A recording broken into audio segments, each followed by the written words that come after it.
आज हम सभी लोग मैथमेटिक्स के और रीजनिंग के एक कॉमन से चैप्टर को पढ़ेंगे, जिसको हम लोग कह सकते हैं सरलीकरण के प्रश्न या सरलीकरण कह सकते हैं। इसी को हम हिंदी में कहते हैं सरलीकरण। सरलीकरण को इंग्लिश में हम लोग सिंप्लीफिकेशन कहते हैं। और ध्यान रखेंगे, सिंप्लीफिकेशन अर्थात यह एक ऐसा चैप्टर है जो कि हमारे मैथमेटिक्स में तो पूछा ही जाता है, प्लस रीजनिंग के दृष्टिकोण से भी महत्वपूर्ण है और रीजनिंग में इसके प्रश्न पूछे भी जाते हैं। तो कह सकते हैं कि यह जो भी मैथमेटिकल पार्ट्स है वो हमारे लिए सभी पार्ट्स महत्वपूर्ण तो है ही है। उसमें से एक पार्ट ये आता है जिसका नाम है सिंप्लीफिकेशन या सरलीकरण। तो सिंप्लीफिकेशन के जो प्रश्न होते हैं उनके बारे में अगर ध्यान रखें तो सिंप्लीफिकेशन के जो पार्ट्स हैं उसके बारे में इसका अवमूल्यन अगर हम करें तो कह सकते हैं कि यह एक ऐसा प्रश्न होता है जिसको हम लोग बॉर्डमॉस के नियम के आधार पर सॉल्व करते हैं। बॉर्डमॉस जिसको हम लोग जो इंग्लिश के जो 6 शब्द हैं उनके शब्दों के आधार पर ही हम इनका अवमूल्यन करते हैं, जिनको हम कहते हैं बॉर्डमॉस। BODMAS बॉर्डमॉस के नियम के आधार पर हम लोग इसका सॉल्यूशन निकालते हैं और कह सकते हैं कि यह एक मैथमेटिक और रीजनिंग का मिला जुला एक ऐसा स्वरूप है जिसके माध्यम से हम लोगों को क्वेश्चन के आंसर देने होते हैं। इसके अंतर्गत हम कह सकते हैं कि इसको हम लोग सिंप्लीफिकेशन भी हिंदी में कहते हैं, या फिर इसको हम लोग इंग्लिश में सिंप्लीफिकेशन भी कहते हैं और हिंदी में सरलीकरण के प्रश्न भी कहते हैं। तो जो ये प्रश्न होते हैं ये प्रश्न जर्नल से हर परीक्षाओं में पूछे भी जाते हैं और इसके प्रश्न महत्वपूर्ण भी इसलिए माने जाते हैं क्योंकि ये अमूमन हर परीक्षाओं में रहते भी हैं। तो कह सकते हैं कि जो बॉर्डमॉस है, बॉर्डमॉस आया कैसे आया।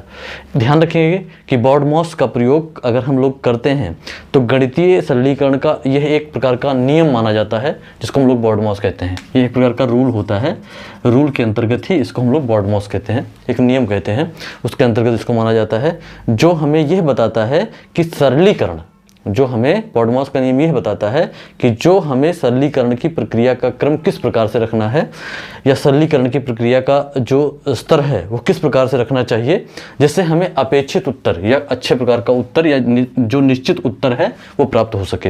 ये सरलीकरण का एक माध्यम होता है जो कि बॉर्डमॉस के नियम के अंतर्गत होता है। तो बॉर्डमॉस का तात्पर्य यही है कि जो ये बॉर्डमॉस इसीलिए तैयार किया गया कि हमको निश्चित उत्तर तक पहुँचाए और उसका उत्तर हम लोग अच्छे प्रकार से प्राप्त कर पाएँ। तो बॉर्डमॉस के नियम के अंतर्गत अगर हम देखें तो एचलेस रेलेस फेल्ट हैं, इन्होंने सबसे पहले बॉर्डमॉस शब्द का प्रयोग किया था। इन्होंने ही बॉर्डमॉस के बारे में बताया है, जो कि एक गणितज्ञ भी हैं। एचले रिसेल्फेल्ट एक गणितज्ञ हैं, ध्यान रखेंगे ये एक गणितज्ञ हैं जिन्होंने क्या किया, बॉर्डमॉस का प्रयोग किया था। तो बॉर्डमॉस के नियम के अंतर्गत अगर हम देखें तो इन्होंने बॉर्डमॉस का आविष्कार तो किया। यह एक ऐसा स्मारक है या एक ऐसा संक्रिया है जो यह बताने में हमारी मदद करता है या यह उत्तरों को दिलाने में हमारी मदद करता है कि गणितीय कथन में गणितीय संक्रियाओं का मूल्यांकन कैसे किया जाए, गणितियों का मूल्यांकन किस प्रकार से किया जाए और इससे अधिक गणितीय संक्रियाएं इसमें कैसे शामिल हो सकती हैं।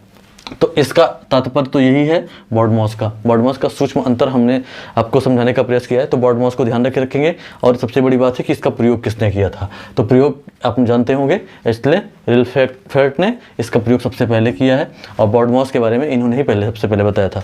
तो बॉर्डमॉस में जो अलग अलग जो इसके शब्द हैं, बी है, वो डी है, MAS है, बॉर्डमॉस है। इसका अगर हम स्थानांतरण करें, इसको हम अलग प्रकार से समझने का प्रयास करें तो कह सकते हैं कि बॉर्डमॉस में जो बी पहले आता है वो ब्रैकेट को प्रदर्शित करता है। इसमें ब्रैकेट भी आपके 3 प्रकार के होते हैं, जिन ब्रैकेट को तो हम देखें तो कह सकते हैं इसमें जो कोष्ठक जिसको कहते हैं, कोष्ठक, ध्यान रखेंगे कोष्ठक, ठीक है ना, कोष्ठक। इसमें जो ब्रैकेट होता है, ध्यान रखेंगे ये कोष्ठक के माध्यम से होता है। तो ब्रैकेट भी 3 प्रकार के होते हैं इसमें, एक होता है छोटा कोष्ठक, एक होता है मझला कोष्ठक और एक होता है बड़ा कोष्ठक। तो जो छोटा कोष्ठक होता है ये होता है आपका छोटा कोष्ठक, ध्यान रखेंगे ये आपका होता है छोटा कोष्ठक। और जो इस प्रकार से होता है वो आपका होता है मझला कोष्ठक, ठीक है ना, ये होता है आपका मझला कोष्ठक। और जो इस प्रकार से दिया रहता है वो होता है बड़ा कोष्ठक। ध्यान रखेंगे कि सबसे पहले हम छोटे को, फिर मझले को और फिर बड़े को सॉल्व करते हैं। जब क्वेश्चन को सॉल्व करते हैं तो इस पे छोटे, बड़े और मझले को इस प्रकार से सॉल्व करते हैं। ध्यान रखेंगे कि जब ब्रैकेट आता है तो ब्रैकेट के अंतर्गत हमको इसको हल करना होता है।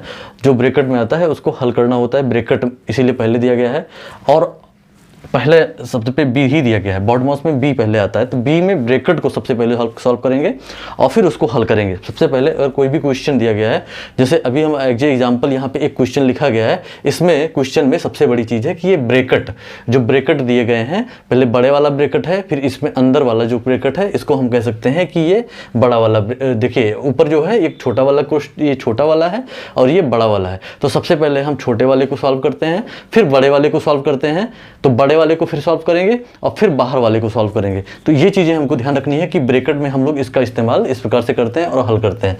ऑफ का अर्थ क्या होता है? B O. अब ओ का जो शाब्दिक अर्थ है अगर हम देखें तो इसको अगर हम समझ लेते हैं तो हमको सॉल्व करने में, सरलीकरण करने में, या कह सकते हैं बॉडमॉस के नियम को अच्छे प्रकार से लागू करने में हमारी अच्छे प्रकार से मदद होती है। तो ये है, अगर ध्यान रखें तो ऑफ मतलब का मतलब ब्रैकेट की संख्या का गुणा करना। जो ब्रैकेट में जो संख्याएं होती हैं उनकी संख्या का हमको गुणा करना होता है। ये कौन बताता है? ये बताता है ऑफ मतलब ब्रैकेट की जो संख्याएं होती है उसका गुणा करना, ये ऑफ बताता है। और फिर जो डी दिया गया है इसमें हम लोग को डिवीजन करना होता है। डिवीजन मतलब आप जानते होंगे, डिवीजन करना अर्थात भाग देना, मतलब उसको हम लोग अलग प्रकार से डिवाइड करते हैं, भाग देते हैं, और इसके अंतर्गत हम लोग कह सकते हैं कि इसका हम लोग डिवीजन करते हैं। अगली पॉइंट्स की बात करें तो इसमें मल्टीप्लाई करते हैं, मल्टीप्लिकेशन करना अर्थात गुणा करना, मतलब उसको हम लोग गुणा करते हैं। फिर उसके बाद में एडिशन करना अर्थात जोड़ देते हैं, एडिशन करना अर्थात जोड़ देते हैं। फिर उसके बाद में सब्सट्रैक्शन करना अर्थात घटा देते हैं। तो ये जो प्रक्रियाएं होती हैं, इन 6 प्रक्रियाओं को हम लोग ध्यान रखेंगे और 6 प्रक्रियाओं में बॉडमॉस का नियम हमारे लिए महत्वपूर्ण होता है। जो बॉडमॉस का नियम होता है BODMAS, बॉडमॉस में ब्रैकेट है, ऑफ है, डिवीजन है, मल्टीप्लिकेशन है, एडिशन है और सब्सट्रैक्शन है।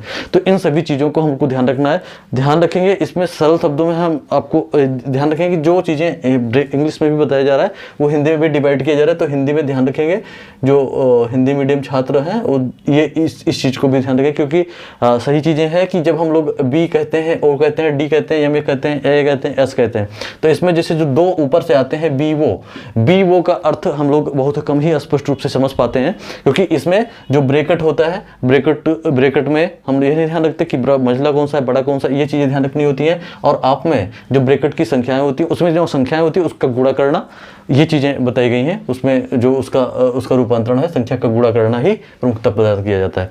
अब ध्यान रखें कि ये बॉडमॉस का नियम था और इसके बारे में सबसे पहले किसने बताया है? एस्ले रेलफेल्ट ने बताया है। ये चीज़ें ध्यान रखेंगे, ये सरलीकरण के माध्यम से बॉडमॉस के नियम को बताया गया है। मझला में ध्यान रखेंगे ऐसा कोष्ठक होता है, जो मझला में ऐसा होता है, छोटे में ऐसा होता है और बड़े में ऐसा होता है। अब जब हम क्वेश्चन को देखते हैं तो क्वेश्चन में देखेंगे कि जैसे आपने देखा कि बड़े ब्रैकेट में दिया गया है और फिर उसके बाद में छोटा दिया गया है। अब छोटे के बाद में इसको भाग करके दिया गया है, फिर बड़े में दिया गया है। तो हम सबसे पहले छोटे वाले को सॉल्व करते हैं। तो जब हम 45 और 10 को जोड़ते हैं तो कितना होता है, हम इसको ध्यान रखेंगे और नोट भी कर लेंगे, ठीक है ना। तो 45 और 10 को जब हम जोड़ेंगे तो 55 होता है, और 55 को ये बाहर से तो अंदर आएगा, ये ब्रैकेट हटेगा, ठीक है ना, क्योंकि इसको जब हम जोड़ेंगे तो ये बड़ा वाला ब्रैकेट ही बचता है, तो ये आएगा अंदर, तो ये हो जाएगा 11, ठीक है ना। अब इसको हम लोग क्या करेंगे, इसको हम लोग भाग कर लेंगे तो 5 हो जाएगा 55, और फिर यहाँ पे उतरेगा ये 2 हो जाएगा और ये हो जाएगा 5 दूने 10, ठीक है ना। तो ये जो इसका आंसर जो प्राप्त होगा ये क्या हो जाएगा, 10 हो जाएगा। अर्थात जब हम बॉडमॉस के नियम को मानकर चलते हैं तो सबसे पहले इसके छोटे ब्रैकेट को सॉल्व करते हैं, फिर बड़े को, और फिर इससे जो बाहर लगा हुआ बड़े को फिर सॉल्व करेंगे, तो इसका आंसर अगर हमको प्राप्त होगा तो ये 10 प्राप्त होगा। ये किसके आधार पर है? बॉडमॉस के नियम के आधार पर ही हम लोग आसानी से इसको सॉल्व किया, तो इसका आंसर जो हमको प्राप्त होगा ये 10 ही प्राप्त होगा। इसी प्रकार से जब हम इसमें दूसरे में आते हैं तो फिर छोटे पे जाते हैं, फिर मझला लगा हुआ बाहर देख लीजिए, इसमें बाहर मझला वाला कोष्ठक है जो भी यहाँ पे बताया गया था। तो जो मझला कोष्ठक है इसमें सबसे पहले छोटे वाले को सॉल्व करेंगे, तो 45 में से 10 हम अगर डाउन करें तो 35 होता है, और जब 35 होता है और फिर इसके बाद में 5 आता है, फिर गुणे 2 आता है, ठीक है ना। तो इसको हम लोग सॉल्व करेंगे। इसके अंतर्गत अगर हम देखें तो क्या होगा, ये अगर देखा जाए तो इसमें से ये 7 हो जाएगा, गुणे 3 गुणे 2 है और फिर -7 हो जाएगा। इसमें जो होगा 14 - 7 बराबर कितना हो जाएगा, ये 7 हो जाएगा इसका आंसर। ये किसके माध्यम से हुआ, ये बॉर्ड-मॉस के नियम के अंतर्गत अगर हम देखें, फिर से हम पुनः समझ लेते हैं। 45 में से अगर हम ये छोटे ब्रैकेट को सॉल्व करें, जैसे इसमें दिया गया है बॉर्ड-मॉस के नियम के अंतर्गत ओ दिया गया है, बी वो डी ए एम एस, तो इसके अंतर्गत 45 में से जब 10 डाउन करेंगे तो 35 और फिर भाग करेंगे 5 से, तो 35 7 जाएगा 7 बार, फिर 2 से गुणा करेंगे, फिर उसके बाद में ये हो जाएगा आपका 14 - 7 बराबर 7 ही बचेगा, ठीक है ना। ये चीज़ें इसके अंतर्गत होंगी। अब इसमें भी नीचे दिया गया है, ये छोटा ब्रैकेट दिया गया है, इसको हम पहले सॉल्व करेंगे। तो 7 दूनी कितना हो जाएगा, इसमें छोटे ब्रैकेट में अगर हम सॉल्व करें तो इसमें कितना आएगा, ध्यान रखेंगे। इसमें पहले हम भाग करेंगे और फिर इसको हम कह सकते हैं कि 7 गुणे कितना होगा, 7 गुणे ये हो जाएगा 7 गुणे ये हो जाएगा आपका 2, इसको भाग करेंगे 2 दूनी 4, तो ये हो जाएगा 2, ठीक है ना। 7 गुणे 2 और ये आपका आगे वाला 8 उतर जाएगा, 7 दूनी 14, ठीक है ना, 14। अब ये आपका 8 गुणे 7 गुणे 2, ठीक है ना। तो 7 दूनी, इसको पहले हम गुणा करेंगे, तो इसी में जब डाइवर्ट करेंगे छोटे क्वेश्चन पहले इसी को सॉल्व करते हैं। तो जब ये सॉल्व करते हैं तो हम लोग इसको कह सकते हैं, 1 मिनट, ये चीज़ें हम 7 कर देंगे, यहाँ पे हो जाएगा 7 और फिर ये हो जाएगा 2, क्योंकि 2 दूनी 4 तो 2 हो जाएगा। तो इसको 7 दूनी 14 और गुणे 8, तो 14 8 कितना हो जाएगा, ये 72 इसका आंसर आ जाएगा, ठीक है ना। तो पहले हम इसी को सॉल्व करेंगे, पहले हम बाहर वाले को नहीं सॉल्व करेंगे। तो ये चीज़ ध्यान रखेंगे। ये चीज़ें किसके माध्यम से होंगी, हम मझले कोष्ठक और बड़े कोष्ठक और इसके बारे में जान करके कर सकते हैं। तो ये बॉर्ड-मॉस के नियम के अंतर्गत बताया गया है। दूसरी नंबर चीज़ है कि ये इसके अंतर्गत होता है। अब 4th नंबर पर अगर हम क्वेश्चन को सॉल्व करें तो इसमें कोई भी कोष्ठक नहीं दिया गया है, तो इसमें हम बॉर्ड-मॉस का नियम लगाएंगे और सबसे पहले कौन सी प्रक्रियाएं करते हैं। तो इसमें आपने देखा होगा कि सबसे पहले इसमें डिवीजन करना दिया गया है। हल अब ब्रैकेट हट जाएगा, ब्रैकेट है नहीं, तो पहले हम भाग देते हैं। भाग देंगे तो कितना आएगा, 2 दूनी 4 हो जाएगा, ठीक है ना, 2 दूनी 4। अब ये 8 उतरा, ये 7 उतरे और फिर प्लस 2 दूनी 4 हो गया। अब हम क्या करते हैं, बाद में जोड़ना है, पहले गुणा करना है। 8 सत्ते कितना हो जाएगा, 8 सत्ते 56 और प्लस 2 को जोड़ देंगे तो कितना हो जाएगा, ये हो जाएगा हमारा 58। यही हमारा आंसर हो जाएगा।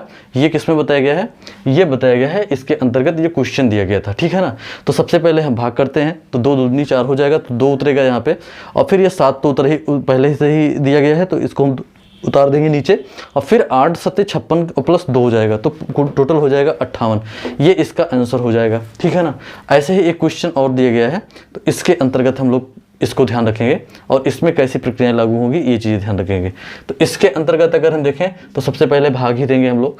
तो इसमें हम लोग पहले जब भाग देंगे तो 7 गुणे 5 प्लस 2 दूनी कितना हो जाएगा, 4, 2 उतरेगा -10, ठीक है ना। अब हम लोग को इसको सॉल्व करना है। अब इसको सॉल्व करेंगे तो फिर इसके बाद में क्या दिया गया था, अगर हम बात करें तो भाग देने के बाद गुणा करना था। 7 × 5 ये हो जाएगा 35 प्लस कितना हो जाएगा, तो ये आपका हो जाएगा 35 प्लस कितना होगा, ये 35 प्लस 2 कर देंगे -10 हो जाएगा। अब इसके बाद में क्या दिया गया था, पहले जोड़ना है, तो 35 और 2 को जाना हो जाएगा 37 -10 हो जाएगा। 37 में से 10 अगर घटाया जाए तो कितना होता है, ये आपका बचता है 27। ये हम लोग इसका आंसर प्राप्त कर लेंगे।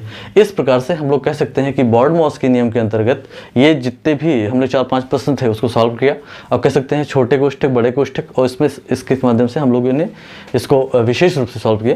तो ये प्रश्न हमारे रीजनिंग में भी पूछे जाते हैं, मैथमेटिक्स में तो आते ही हैं, प्लस इसको हम लोग ध्यान रखेंगे। ये चीज़ें हमारे लिए बहुत ही महत्वपूर्ण है, इसको अन्य छात्राओं तक भी पहुँचाएँ। जो भी चीज़ें हैं इसको आप लोग ध्यान से समझने का प्रयास करें। जो चीज़ें समझ में नहीं आती है उसको कमेंट बॉक्स में विशेष रूप से कमेंट भी करें, जो कि हमारे लिए विशेष रूप से महत्वपूर्ण है और हर परीक्षाओं में पूछी भी जाती है प्रश्नावली, ठीक है ना। तो ये चीज़ें आपको ध्यान रखनी है, ये हमारे लिए विशेष है, ठीक है ना। ओके, धन्यवाद आप सभी का।